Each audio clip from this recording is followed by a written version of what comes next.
Hey everyone, Face here. Well, it's been a pretty productive few days.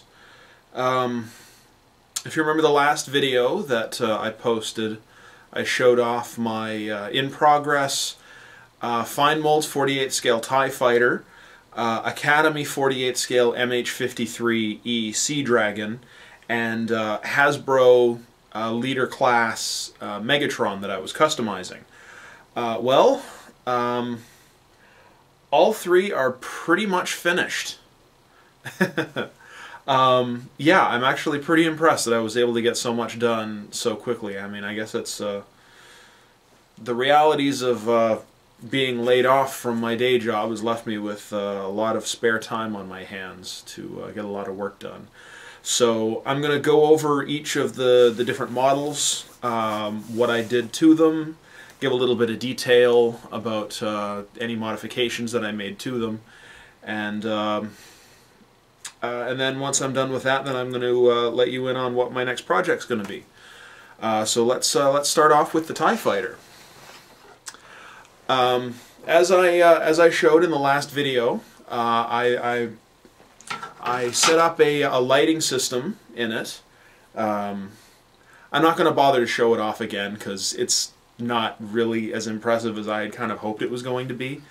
But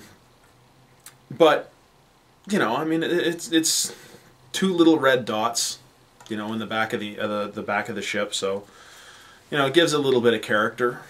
But overall, it's basically, other than the modifications for lighting, it's basically built out of box, save for one little feature, that being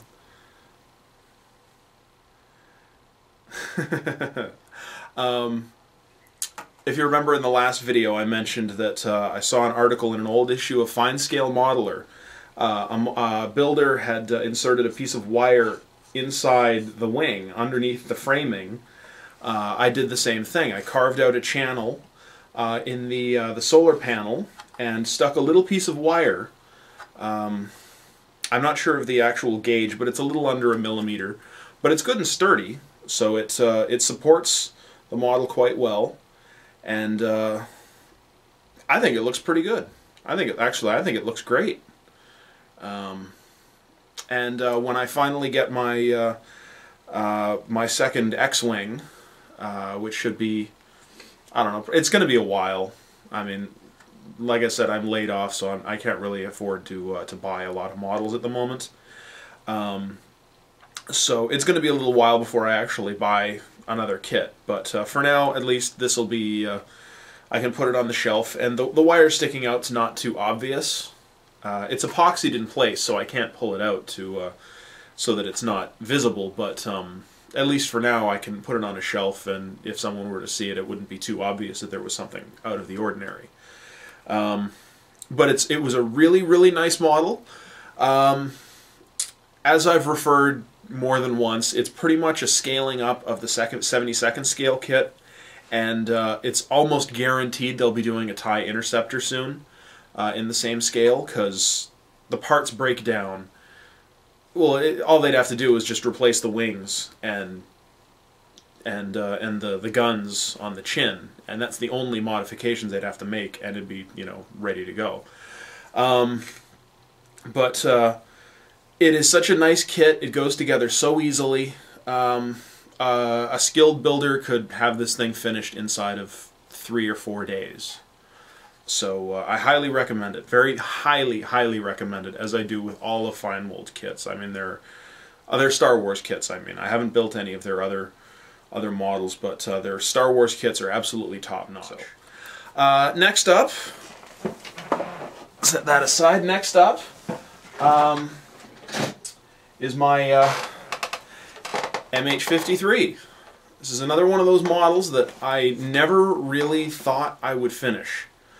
When I started it back in September, I was really, really psyched about it. I worked on it for 2 straight weeks, basically every day, for a couple of hours, like every day. And then some stuff came up in September. I wasn't able to do any building for a while. I set it aside, and it just kind of sat on a shelf for 4 months until I picked it up last week and decided, you know what, I'm going to finish it. And here it is. It's friggin' finished. Actually, I shouldn't say finished. It's not totally finished. I do have to hit it with a flat clear coat to finish it off. Likewise with the TIE Fighter, but for all intents and purposes, it's essentially done.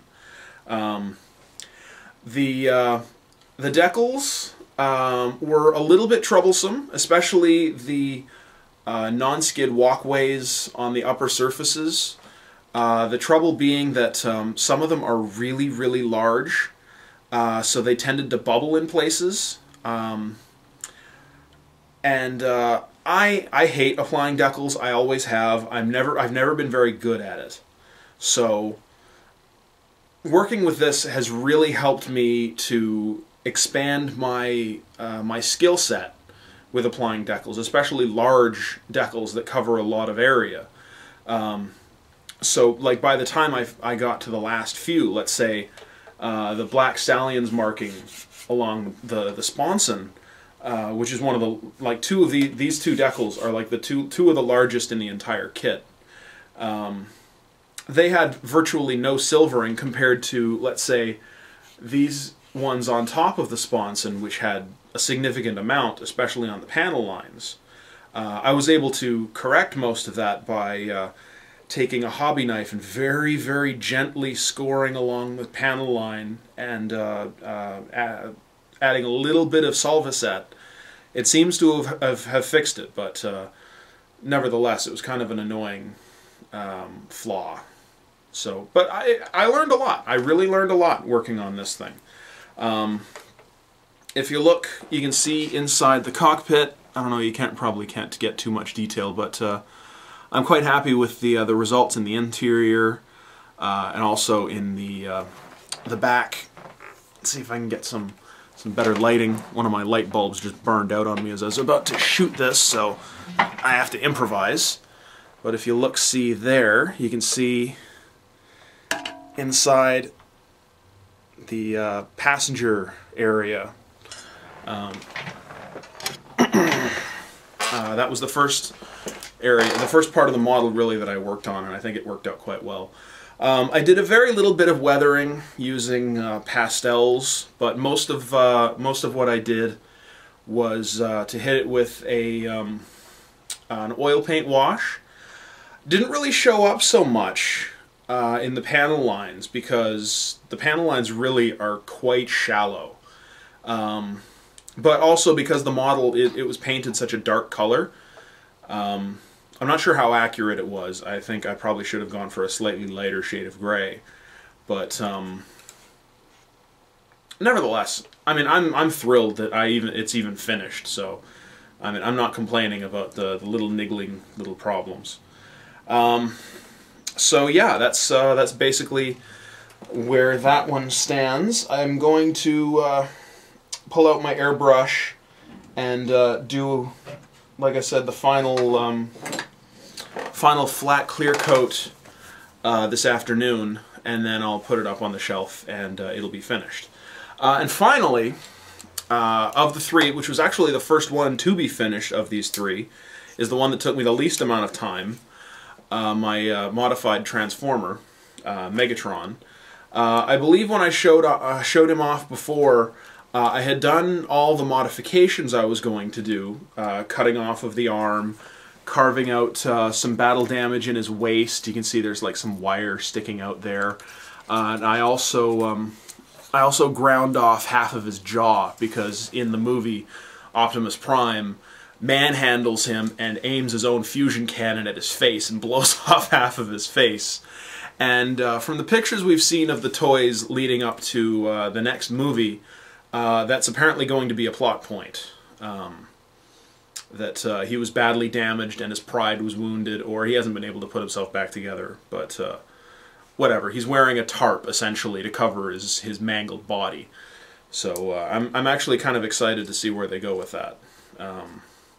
But apart from that, I repainted the entire toy flat black, and then I oversprayed it with, or I masked off the tracks because I wanted them to remain essentially black. And then I oversprayed the entire model with Tamiya gunmetal. I believe X10 is the color code. Once that was done, I did some dry brushing, then hit him with an oil wash, which, because he's so big and got so many little cracks and it's seeped inside the actual frame of the toy, the wash, I had to let it sit and dry for about 2 days before I was able to do anything else with him, because every time I tried to go at him with a little more dry brushing, I would notice just a little bit of mineral spirits getting on my brush, and it was making it impossible to do what I wanted to do. So I had to let it sit and dry. So once that was done, I did some more dry brushing, and then I hit him with some carbon scoring with my airbrush, with just some flat black, mostly along like the battle damage points, as I showed off there, along his waist, and there's some more like on his shoulder. A few more points on, like I blew off half of his kneecap, and then I did some more dry brushing over top of that. Once that was finished, I had actually called him done at that point, and then I realized a few hours later, unfortunately after I had taken some pictures and posted them onto another forum, that I wanted to hit him with a flat clear coat, which I did, and I'm quite happy with the results that I got. In fact, the flat clear, I emptied half of a bottle on this guy. I really wanted to get like a really dull, flat appearance.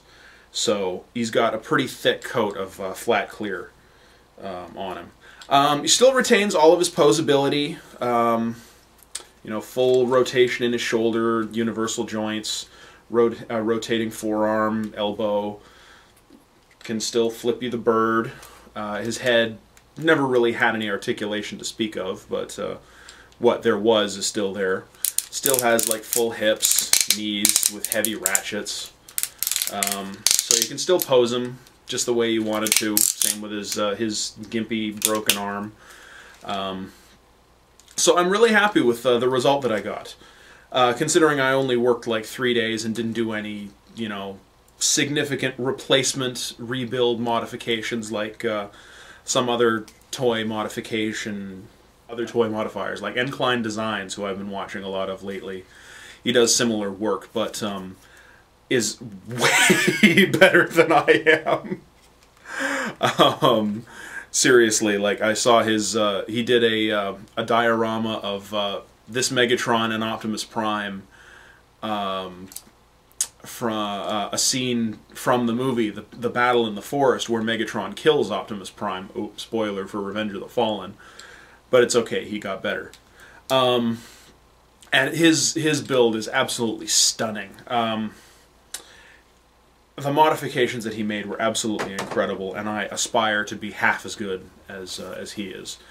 But yeah, so that's pretty much what that's all finished for now.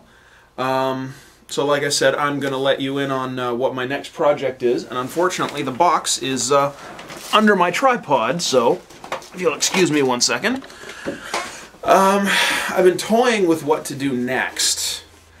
I've got my stash under my counter. I've been toying with whether I wanted to do my Audi R8 or my Aston Martin DBS. I have an ME262 from Tamiya, the new F-22 Raptor 48th scale from Hasegawa, a couple of Hobbycraft kits that I wanted to do in like Canadian markings. Like there's I can't remember what the plane is, but the plane that the Snowbirds fly, the Canadian stunt flying team, as well as an Avro Aero. I want to do both of those, but that's pretty much my whole stash. I think there's a couple other things sitting around in here that I can't remember, but the one I've settled on for right now is Academy's 48th scale F-15E Strike Eagle. So if you'll stay with me, I will I will do a quick unboxing video for that model, and we can have a look at it together. So do please stay tuned.